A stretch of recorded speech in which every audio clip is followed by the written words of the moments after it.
అసెంబ్లీలో ఒక ఆయన అంటుండే, భూమి నేను గుంటూరులో చదువుకున్నా, పూనాలో చదువుకున్నా, నేను అమెరికాలో చదువుకున్నా, నాకు గొప్ప గొప్ప చదువు వచ్చు అని.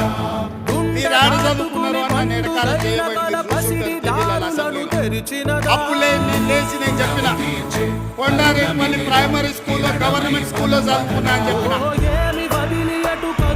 తాండ్రా హై స్కూల్లో చదువుకున్నా అని చెప్పిన, వనపర్తి జిల్లా పరిషత్ హై స్కూల్లో గవర్నమెంట్ జూనియర్ కాలేజ్ లో చదువుకున్నా అని చెప్పిన, ప్రభుత్వ పాఠశాలలో ప్రభుత్వ టీచర్లు చెప్పిన చదువు, ఆ చదువుతోనే ఇవాళ జిల్లా పరిషత్ మెంబర్ గా, ఎమ్మెల్సీగా, ఎమ్మెల్యేగా, ఎంపీగా, తెలంగాణ రాష్ట్రానికి ముఖ్యమంత్రి అయినా ప్రభుత్వ టీచర్లు చదువు చెప్తే నేర్చుకున్న నేను